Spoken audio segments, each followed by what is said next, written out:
สบายดีวิทยุแปลงนะมื้อนี้นะแปลงวิทยุเนาะรุ่นนี้นี่นี่มีหยังหุนี่อาการเป็นจังไดเขาคือให้แปลงเนาะส่งมาให้แปลงบ่ว่าจิแปลงจิเพบนใดเนาะเขาบ่ได้บอกอาการเป็นหยังเลยเฮาจิลองแปลงเบิ่งว่ามันจิเป็นจังไดเดี๋ยวเฮาจิบอกวิธีลองทดลองเขาเนาะเพราะว่าวิทยุรุ่นนี้ใส่แบตเตอรี่ได้เดใส่ไฟ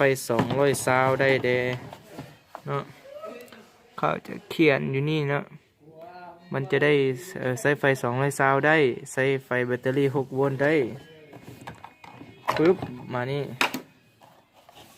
ใส่แบตเตอรี่นะแล้วก็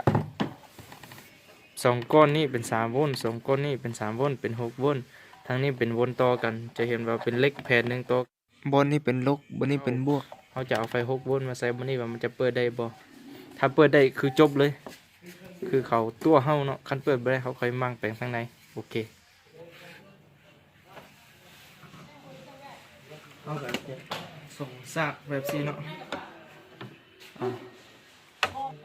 5โวลต์500มิลลิแอมป์ลองมึงเนาะปักไป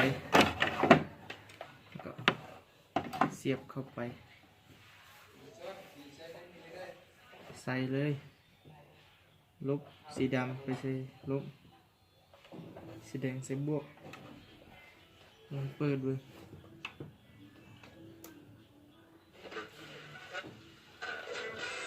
แต่มันดังเบาเลย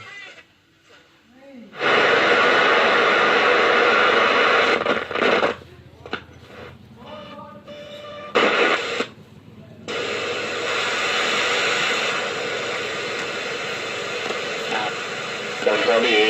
นะสูตรกำลังสูตรลงว่าชิ้นงานลงไปให้เราจะบอกว่า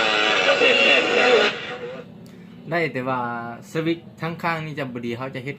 กันล่างเนาะเขาจะดำเนินการล่างสวิตช์ทั้งข้างนี่แล้วก็เบิ่งมามันแปลงได้บนไหนเนาะโอเคเป็นคลายกันเลย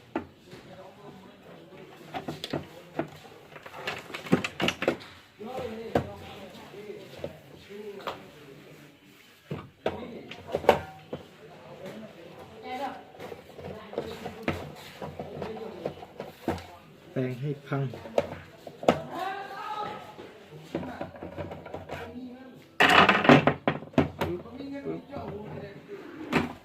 โอ้ออกมาแล้วว้าว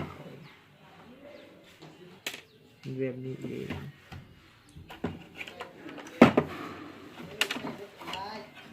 แบบนี้เอง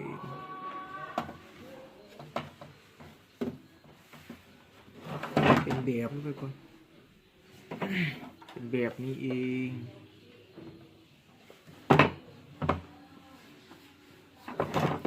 ลำโพงมันออกอยู่ขาดเท่าไหร่ก่อนอีกสิเลยวะนี่เราจะล่างสวิตช์ข้างๆเนี่ย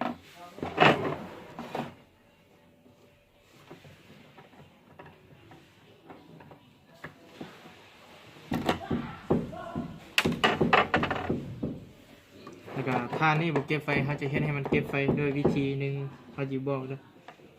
เดี๋ยวนี้จีแกะนี้ออกก่อน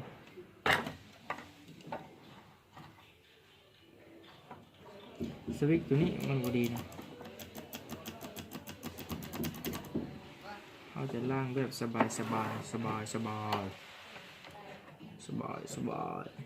อันนี้วงจร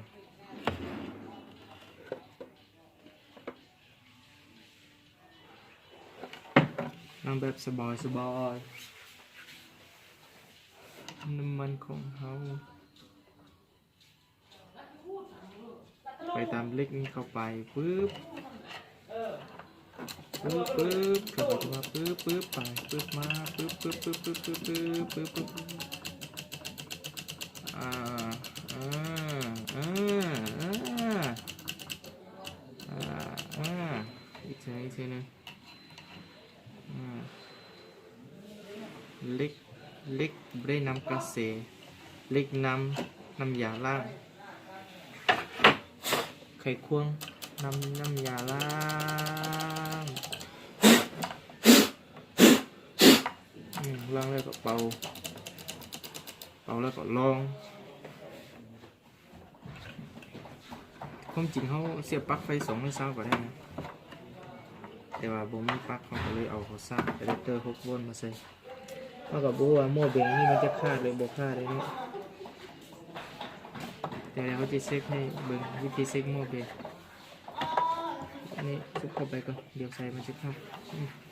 นำมิเตอร์มิเตอร์มาจังไดล่ะ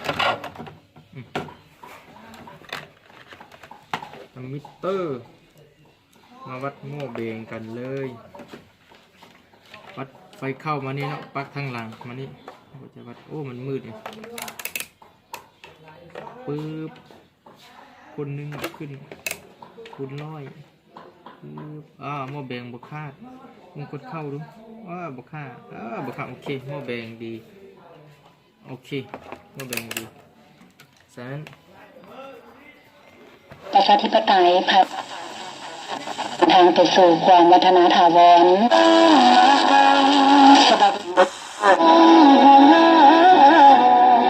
เวลาต้นต่างห้องเส้นโอเคแปลงได้แล้วเนาะเพราะว่ารายการนี้เป็นคอมมิชรายการสวิกตัวนี้บดีเนาะล่างเทียงแบบนี้